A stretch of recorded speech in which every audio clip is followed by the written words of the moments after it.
Hava Nagila Hava Nagila Hava Nagila Venismecha Hava Nagila Hava Nagila Hava Nagila Venismecha. All right, welcome back to Beyond the Shtetl. I am here with our amazing Chaim Saba Torah reader, Sammy Rabinowitz, and we are going to talk about some trope. So tell us, what made you so interested in trope? Yes. Well, thank you for having me. This is so great. Definitely. I was a shul goer of Shabbat services every week growing up in Washington, D.C. So I was a part of a small community in a conservative synagogue. The services were traditional but egalitarian. They were lay-led.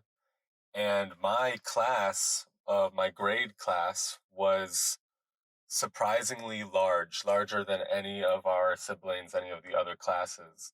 So they put us all into a trope class at, I want to say 10 years old, 9 or 10 years old. Okay. Kind of sponsored by the shul. And this one woman, her name was Torah, she came in and she taught us trope in the most wonderful way. And magically, all of my entire class from this shul became amazing Torah readers. That is insane. It's insane. And we have no idea who this woman was. Wow. This Keturah, who afterwards we never saw or heard about again. Whoa. But she turned us all into these wicked Torah readers. Wow. And there were youth services at the synagogue where we started practicing. And because I had gotten this skill so early, I started at 10 years old looking through my bar mitzvah parsha. Oh my goodness. As soon as I got the assignment, I was parashat tetzaveh. Okay. And I just loved it. I loved it especially more than my classmates. But I mean, like I said, we were all amazing. And after my bar mitzvah, I loved it so much. And I was already way into music by then. So music and our services, which were very musical services, had a lot of intertwining factors. So I was excited to keep reading Torah and keep leading services after my bar mitzvah, and I continued to do so through the end of high school. So I absolutely love it. And then I remember when you first came to Adat Shalom, I remember getting an email from you. I had just become the senior rabbi a couple of months earlier, and it was, it's like getting this email from a college student who was like, I want to come read Torah. I heard that you can do that at your synagogue. And we were connected by one of your rabbis from home, Aaron Alexander, who had been my teacher at Ziegler. And I remember being like, myself in college, I would never be like, hello, synagogue. Like, I would like to come read Torah. That was just not where my headspace was. And I was so impressed just meeting you over email for the first time that this is something that you wanted to do and that you were seeking out, and it wasn't a part of your university community, and the rest is amazing history. Yeah, I was also surprised. Because coming from a lay-led minyan where everyone's fighting tooth and nail to get a spot reading Torah at least once in a week, it's like, synagogues are here in LA looking for someone to come read Torah on a regular basis. And it's like, of course I would love to do that. Put me in touch. That is so awesome. Wow. I just love how that connected. No, so this is great. This is great. Well, so you've prepared a source sheet and you've got stuff. So let's learn. Let's do this thing. Yeah. Well, so this started a few months ago. I have a Shavuot tradition, which just passed, and we go to West Virginia every year. We, as in my family, and about 100 members from my community, from my synagogue growing up. Wow, that's awesome. All of our family friends, about 100 of us. We go to a state park in West Virginia, and we do Shavuot there. We bring 2 Torahs. Wow. A makeshift Aron, a makeshift Ark, and we have services in the morning, potlucks for food, and then the rest of the holiday, we just get to roam around the state park, play frisbee, play cards, go to the lake if it's open, hike, all of these things. And of course, a big highlight is the tikkun on the first night of Shavuot. There's always a few people who teach at this tikkun. And 4 years ago, when, like I mentioned, this really big class, me and my classmates, we were such a big group that they decided for the tikkun that year, the teachers were going to be only from our class. Everyone. The legendary class yes, of, yeah. the legendary class of 2022. Wow. Everyone was a tikkun teacher. That was, the year of 2022. And lo and behold, a day before, I tested positive for COVID. No! And that is the only year of this trip that I have missed in my entire life. And I didn't get to do a tikkun. People, COVID. It always goes back to coronavirus. So I have long been itching to give a tikkun. Wow. And when I was starting to prepare 4 years ago, it was not on this topic that we'll talk about today, but it kind of struck me a few months ago that I was really interested in the history of trope. How did it get created so that everyone has learned this same system? And also, how is it applied to every single word in the Torah? Because we're always told that trope, the melodies, are implied with such intentionality. And I wanted to understand the process behind it. And I decided it would be a great tikkun topic and it was amazing to share it with my community. And I'm so glad to share it with you and our listeners. This is so great. In our community. Definitely. Let's dive in. Let's. So the art of chanting the Torah is ancient. It goes back to the times of the Second Temple, which is about 500 BCE. We see early on in the Babylonian Talmud that it says not to read the scripture without a melody. And what is this melody? How is it developed? That's what we'll talk through today. The different melodic patterns that we know as trope, they were developed much later, probably during the Middle Ages, and they continue to grow and change over time, because that's how, when things are passed down orally, of course, they are subject to slight changes based on your geographic location, based on slight accidents, like playing a game of telephone where the more it gets passed on, the more things morph.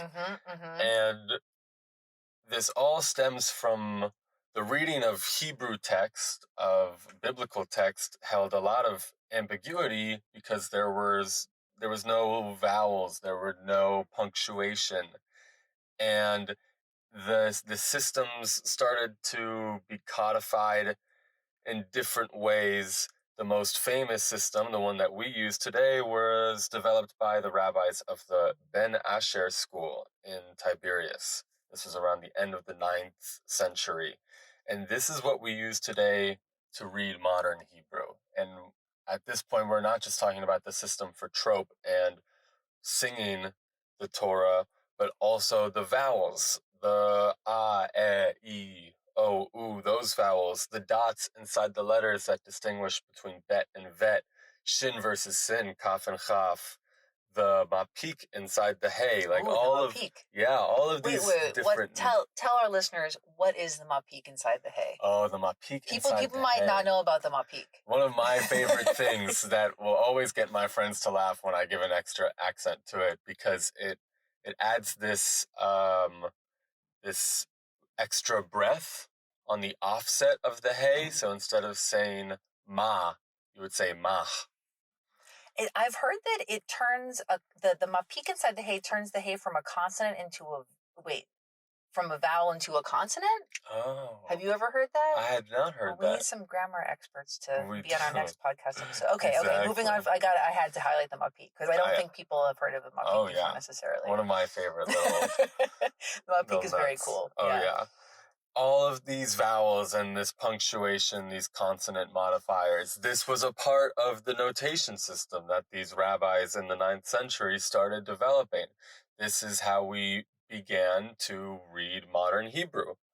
Also in this notation system were these so-called accents, and that's what we know as trope. Now, just some quick terminology, the history behind the names of everything. The art of chanting Torah, this is called cantillation. In Yiddish, what we call laning, right? The Latin word canter means to sing, cantillation.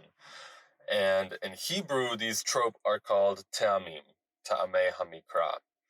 Now, the word I use most often is trope. I think that's what we hear most. This is a Yiddish word. It comes from Greek and Latin, tropus, which actually the word tropus refers to this extended melody in church music of the Middle Ages. Now, why do we use a term that comes from church music to refer to our art of laning? Rashi, of course. Rashi has the answer to everything. He was the first to start using the word trope in reference to our melodies for the Torah chanting, and it was popularized through him.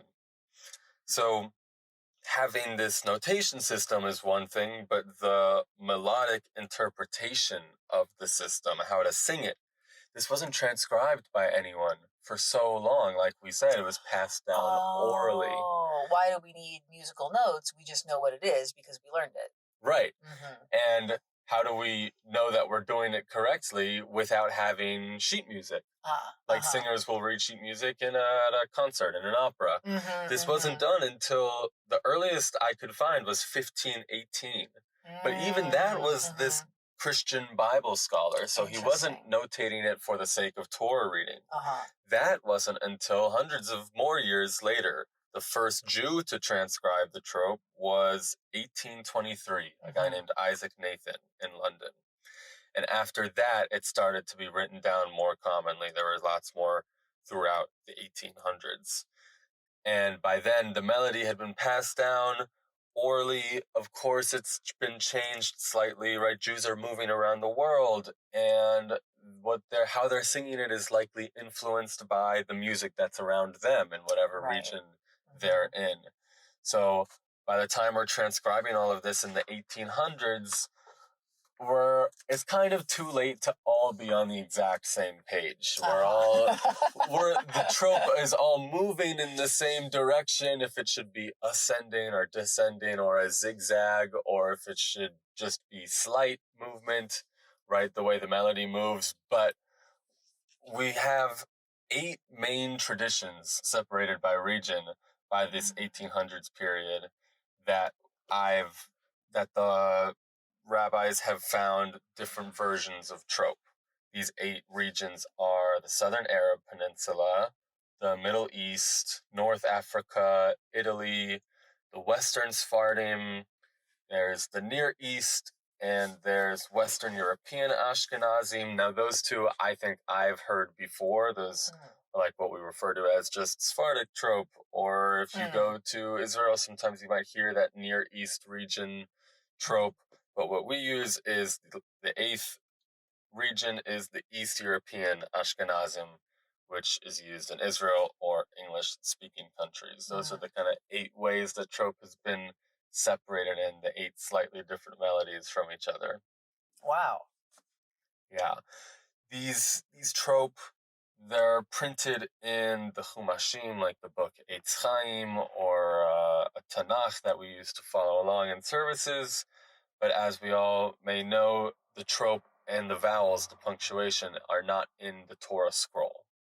So whenever I'm up there on the bima reading from the Torah, I'm just seeing the letters, and even the letters themselves are in a different font, a beautiful script written by hand that we don't see in the Chumash.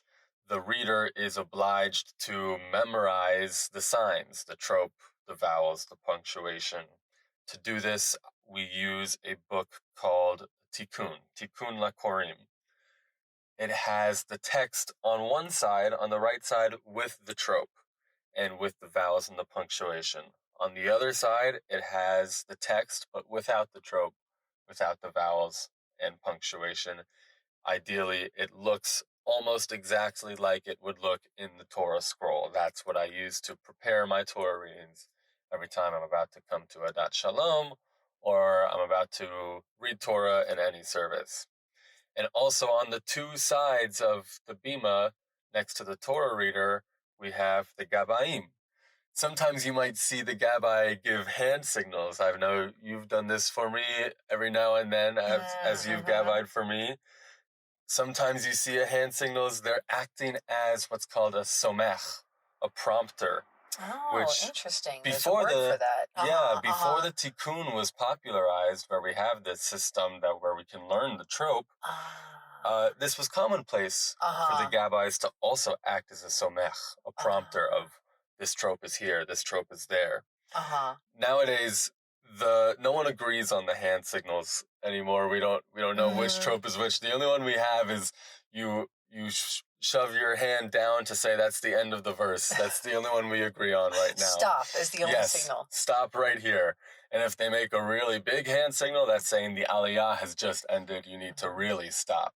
That's the only hand signal we have nowadays that everyone agrees on. But yeah, there's also hand signals that the Gabaim used to give to the Torah reader to make sure they were following the trope correctly. Wait, so I guess I'm curious what your thought and experience is about the relationship between the Torah reader and the Gabbai. Because I think that, as we both know from having read all of the Aliyot at Adat Shalom, that's, reading, when a student is reading for their bar bat mitzvah, they're going to memorize everything. They have a tutor that they're working with over time where it's like, is this a tipcha or a mercha? We'll get to what those mean later, but the students are knowing exactly what the symbols are and exactly how to say it, and they're going to have it memorized. When grown-ups are preparing the Torah portion, we try to have it all memorized, and it mostly works, right? Right. And so it's sort of like, what are your thoughts or experiences on your personal relationship with the Gabbaim as a Torah reader? Yeah, as a Torah reader, the Gabbaim are my saviors. And the funny truth of it all is that in one given Torah reading on a Saturday morning at Adat Shalom, I've maybe only had a perfect Torah reading across the board once or twice ever. And I think up to this point, I've read at Adat Shalom maybe 36 times. And I'm always seeking this perfect Torah reading because that's the goal at the end of the day, but it's difficult. And that's why the Gabbaim are there. The way I think of the Gabbaim are they're there to help us fulfill the mitzvah. The mitzvah is to read the Torah as it was written, with the correct Hebrew and with the correct melodies. And the Gabbaim are there to help us do that. Which is why if I need a hand signal, they'll say, yes, here's the end of the verse, so that I know where the end of the verse is. And if I mistake a Hebrew word, they'll say, this is the correct Hebrew word, and I'll correct the mistake before we move on. So that's how I see the Gabbais, especially the second Gabbai. They are there to help us fulfill the mitzvah as best as possible. Now, the Gabbais also have other functions, like calling the congregants up for aliyot, for blessings over the Torah, which are important for simchas, for celebrations, and for yortzites, to honor our loved ones who we've lost. But as the Torah reader, the Gabbaim are my saviors. I love that. I definitely relate to that.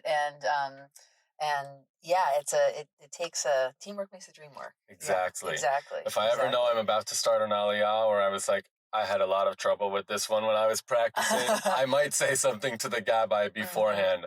I might say, I'm going to need that hand signal at the end of every verse. And yeah, we always strive to do the best Torah reading possible. And if we can't get all the way perfect, the Gabbaim are there to help. And I think one of the things that I've enjoyed about reading Torah over the years, and what keeps me drawn back to it, is there's this, it's possible to do it perfect.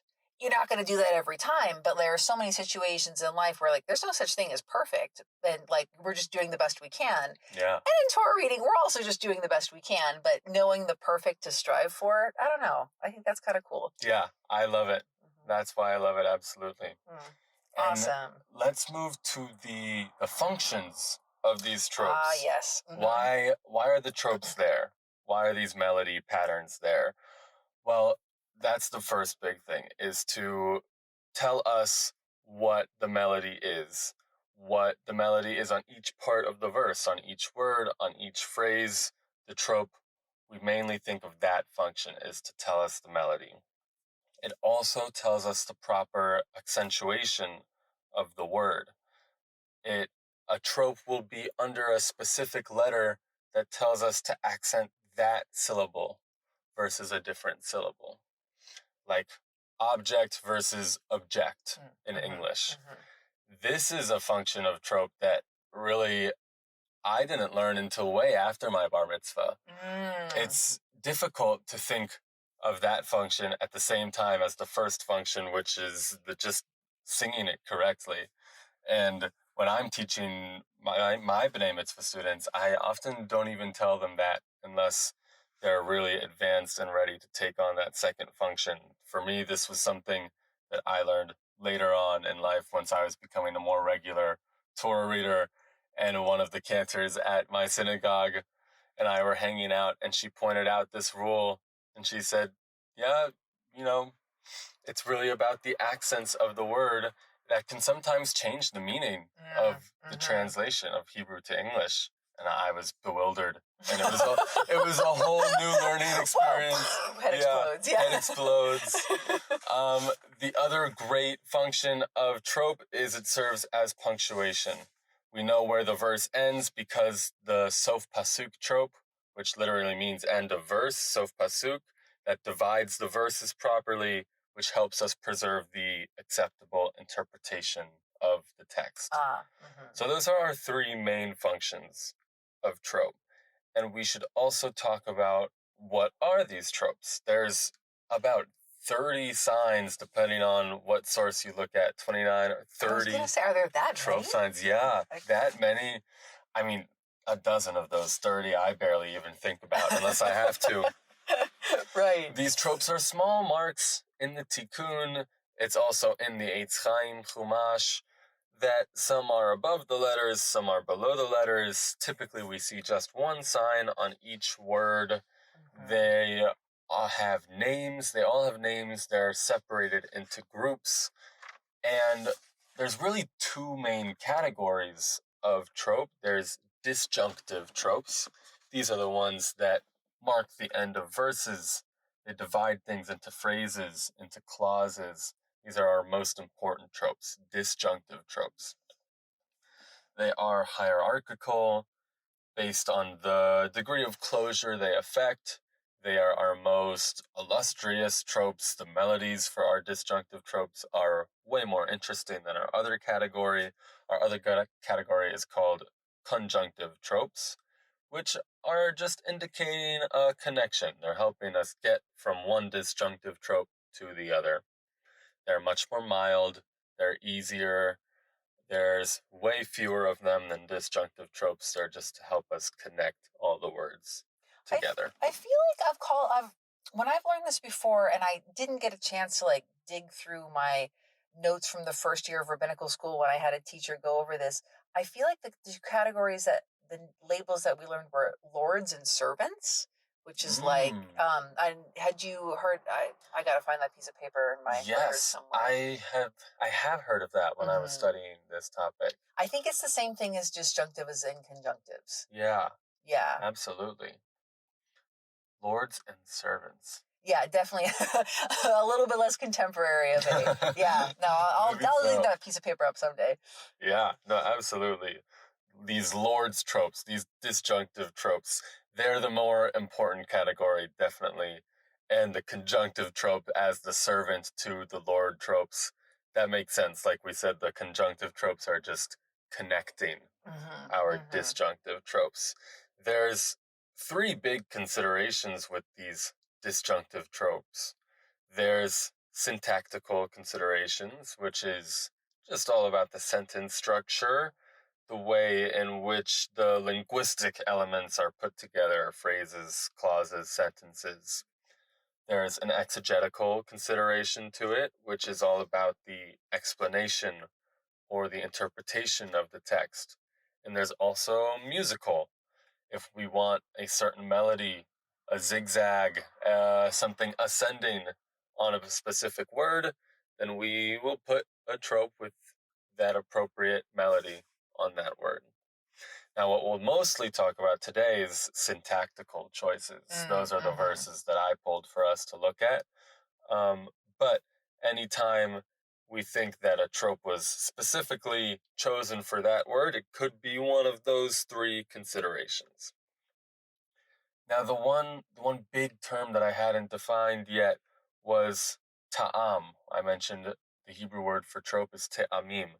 Ta'am in classical Hebrew means taste, or more importantly, reason. And that's my big thesis of this topic, is that trope is adding an extra meaning to the text, that there's a reason that every trope is on its respective word on that phrase in a verse. Rabbi Yehuda Halevi, in his book from the 1100s, he writes this, I'll read verbatim, quote, "Oral communication is superior to written communication. They, the ta'amim, signify the places where the speaker intended to pause between two thoughts, or the place where he intended to connect words together. They separate question from answer, subject from predicate, words spoken in haste from more deliberate speech, command from supplication." End quote. So every time we're reading Torah, the trope is telling us how to speak it, like we're in conversation. We don't want to just apply a random melody to it. We want to be cognizant of how we're interpreting the text, and we want it to feel like we're in conversation as we're chanting the Torah portion. It's interesting, this idea that this statement, oral communication is superior to written communication. And I'm thinking about life in 2026 when there are so many different ways to communicate, and Exactly. it's and it all comes back to face to face, right? And even like phone call, and so it's right. That's from the 1130s straight to today. Exactly. I mean, I think about adding emojis to text messages. Oh, yeah, absolutely. On an email, putting something in bold or italics or underline. Right? We try so hard when we're in written communication to make sure that they understand the tone we're saying it with. Right. But like Rabbi Yehuda Halevi saying, nothing beats just speaking it. And when we read the Torah, we want to speak it with exactly how it's supposed to be interpreted. And that's why the trope is there, so that we are speaking it with the correct tone. I love it. It. Very cool. So I've brought a few verses for us to look at. You even provided us with two verses to look at. Yes, I was happy to suggest. Yes, I'm so excited. Now I'll take a look at just some quick syntactical examples where what the trope is doing is literally affecting the interpretation of the text. And the first one that we do is the most common verse that like someone in cantorial school will look at when first talking about trope. This is from Genesis chapter 24, verse 34. It reads, "Vayomar Eved Avraham Anochi." Now, I'm going to read this three different ways with three different trope applied to it, and it's going to change the way we translate it just from the trope that I'm putting on the verse. The first one is this. Vayomer Eved Avraham Anochi. Now, I've put the major disjunctive tropes on Eved and Anochi, which would then translate it to, a servant said, I am Abraham. Vayomer Eved, a servant said, Avraham Anochi, I am Abraham. Let's do a different application of trope. I'll read it like this. Vayomer Eved Avraham Anochi. So there, my big disjunctive tropes were on Avraham, Anochi. We started with one phrase, Vayomer Eved Avraham. Abraham's servant said, Anochi, it is I. We went from a servant said, I am Abraham. We went to Abraham's servant said, it is I. Now let's read the verse exactly how it shows in the Torah. It goes, Vayomar Eved Avraham Anochi. We have now the disjunctive trope on the very first word. This is uncommon to happen. This trope is called etnachta, one of our most common tropes because we kind of think of it as the halfway point in a verse often. And it sticks out when you put an etnachta on the first word of a verse. Vayomar translates to, he said, Vayomar, Eved Avraham Anochi, I am Abraham's servant. That is so cool. That is so crazy how much it changes the meaning. Exactly. And it's a cantorial school basics. And now it's like, yes, I love it. Exactly right. That shows us just how simple a change would change the whole translation of a verse, which really goes back to this thesis of everything was done with such intentionality when the rabbis applied this notation system. Every word, we want it to come across exactly how it should be received. Now, another thing we think about when we talk about interesting trope and interesting choices that are applied, the first big thing we think of is what's the famous uncommon trope, the shalshelet. Oh, yes. The one where we only have 4 shalshelets in the whole Torah. And I picked the first shalshelet that shows up, which is, we're still in Genesis chapter 19, verse 16. This is the story of Lot, as Lot is leaving Sodom before God destroys it because there's too many bad people in Sodom. I'll read verse 15, the translation, which is right before the verse that we'll look at the trope for. Verse 15 says, as dawn broke, the messengers urged Lot on, saying, up, take your wife and your 2 remaining daughters, lest you be swept away because of the iniquity of the city. And then we get to verse 16, and the shalshelet's on the first word, and then I'll read through the rest of the verse as well. Vayitmama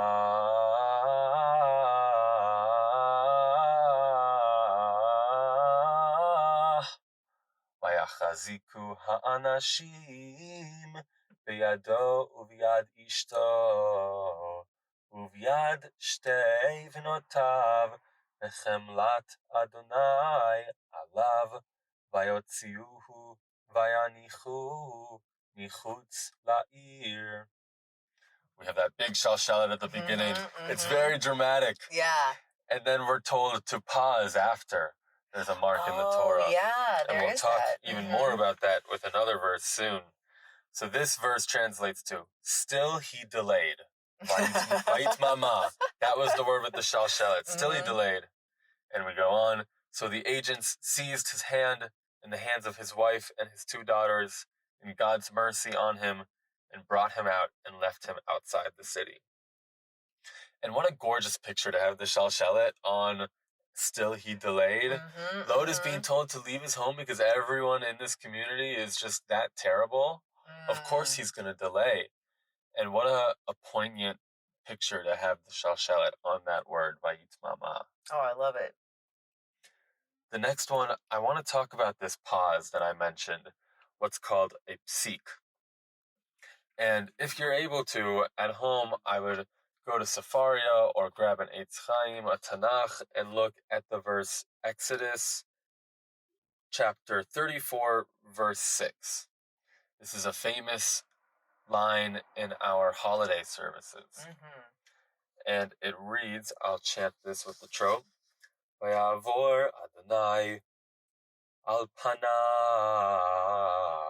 vayikra Adonai, Adonai, El Rachum Vechanun, Erech Apayim Verav Chesed Ve'emet.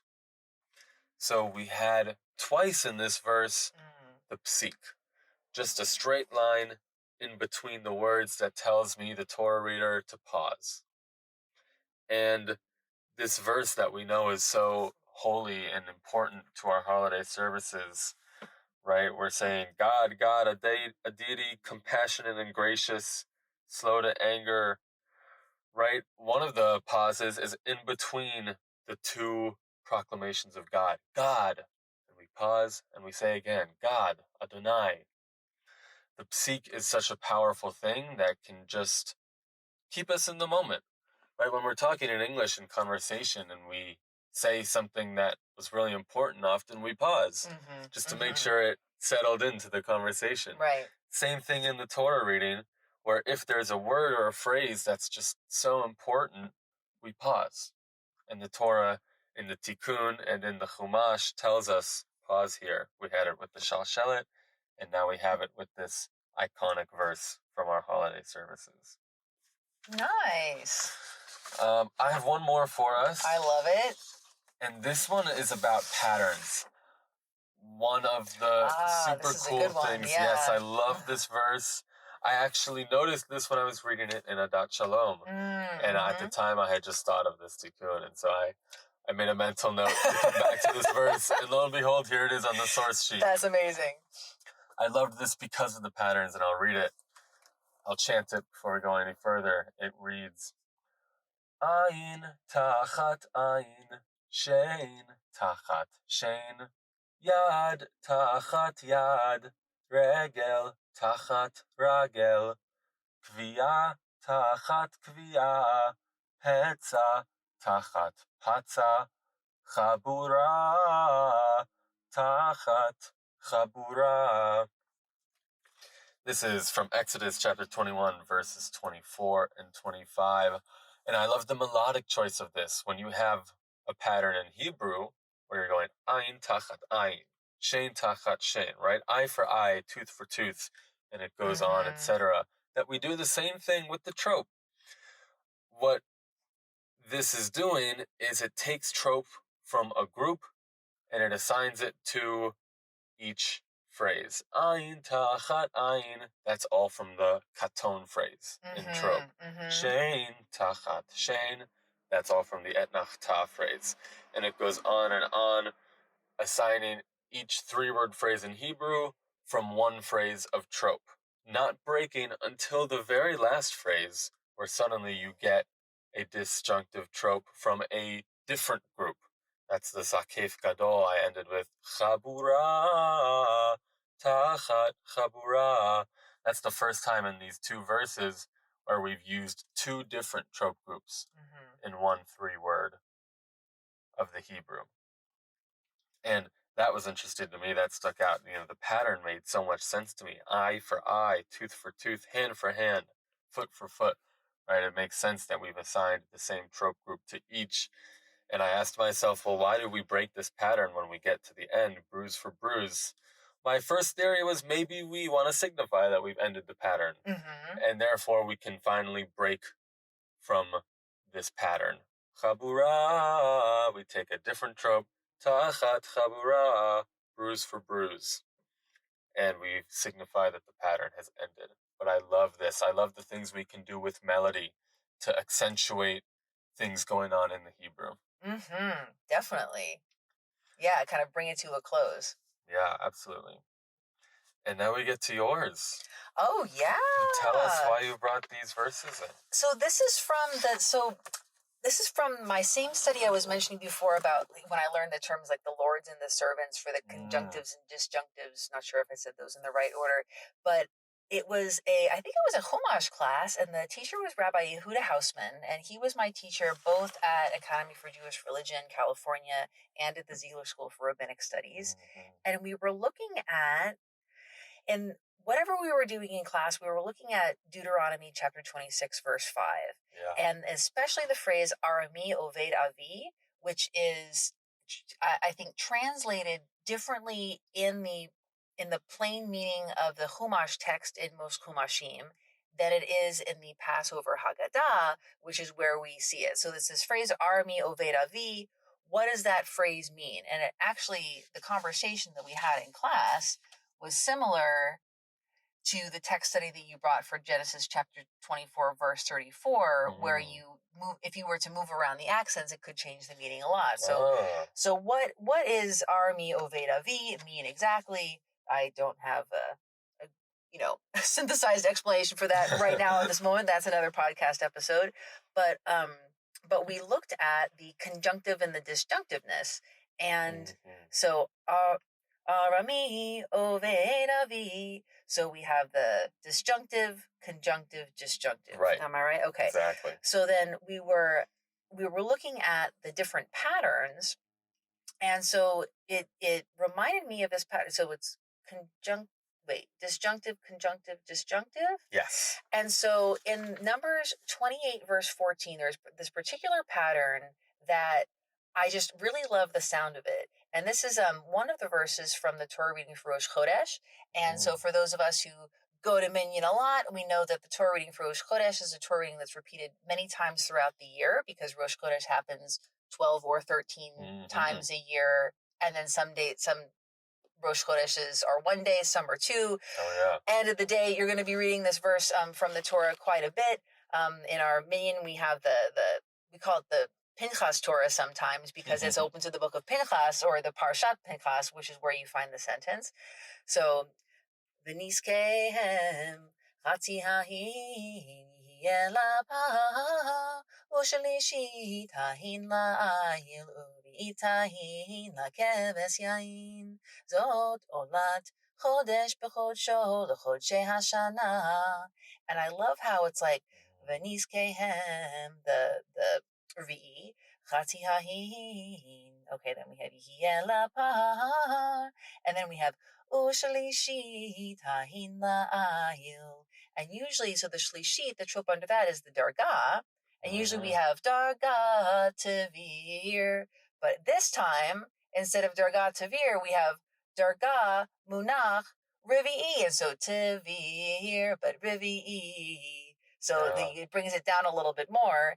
And then you have another conjunctive, urivi'it hahin. So we have our tavir somewhere, but we've got this extra like rivi'i in the middle of this dargah tavir phrase. So I just love the sound of it, because it's like unexpected, because you have the two extra trope symbols, the munach and the mercha, on hahin and urivi'it respectively, and then you have like the rivi'i in the middle of that on la'ayil. And I don't know, I just think it's cool. That's why I was like, we should look at this one. Oh, yeah, absolutely. I mean, the dargah and the tavir, which are always often paired together, separated by munach, revi'i, and then a mercha before you get to this tavir. I love that, absolutely. Yeah. And so we were talking in the class about how, like, what are other patterns that we've seen of disjunctive, conjunctive, disjunctive, just like we see in Arami Oved Avi. And so it was like, oh, well, here's another one. Ushalishit hahin la'ayil. And that's another, then that's and when we have Pashta munach chaton, that's kind of like, that's very, very common. We hear that all the time. Yeah. But dargah munach revi'i is like, you don't hear that a lot. And so not only is it the dargah and the revi'i, which are both less common, but in a combination, which is also even more uncommon. So it's a surprise to the ear. Yeah, absolutely. And does ayil, does that translate to ram? Yes. Yeah. Keves is lamb. Ayil is ram. Yeah. I see. So to me, that kind of makes sense in terms of why are we putting a conjunctive trope in between this dargah and revi'i. I love where you're going with this. Keep going. Yeah, where do we want to emphasize the measurement, or do we want to emphasize the animal? Right. Well, no, let's emphasize the animal, la'ayil, and let's put the disjunctive trope, the more important one, what we call the Lord trope, maybe sometimes, on ayil, on the animal. Shlishit hahin la'ayil, a third of a hin for a ram. That, in my head, that makes sense. Totally. And because what are we emphasizing? Not the measurement, but the offering itself. Yeah. This is brilliant. Good Thank you times. for bringing this. Thank you for bringing this. It's I think that it's always great as a Torah reader to meet someone who was like as into reading Torah as I am, and to hear all this research and learning that you've done. I'm like, ooh, wow. Yeah. Studying Torah is pretty awesome. It's pretty awesome. Yeah. And if anyone at home wants to learn more, there's the books that I used were the Encyclopedia of Judaism, from Eliyahu Schleifer. I used a lot of stuff from the Art of Torah Cantillation. That's a classic. That's a classic. There's 3 versions of that book. There's the condensed version, and then a bigger version, and an even bigger, like, teacher's version. I used the middle one. Whoa! I used the Goldilocks version. That's great. Just right. That's by Cantor Marshall Pornoy and Cantor Josie Wolf. I also looked at Chanting the Hebrew Bible by Joshua Jacobson.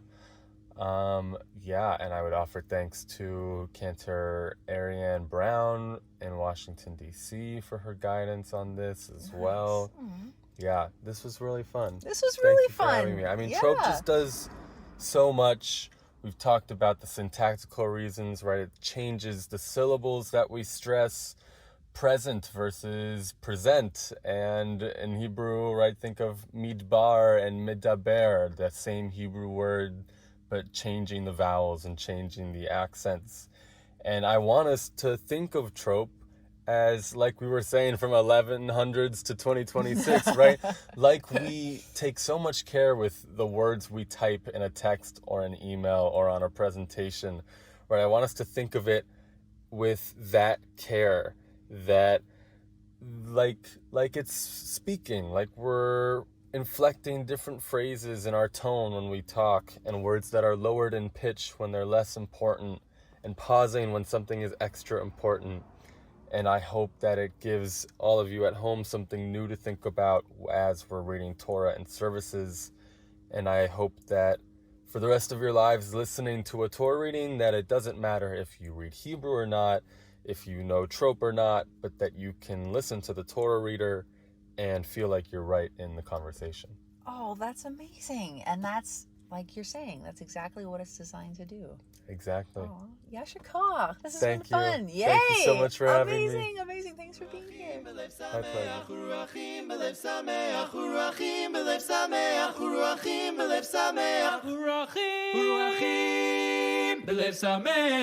Hey!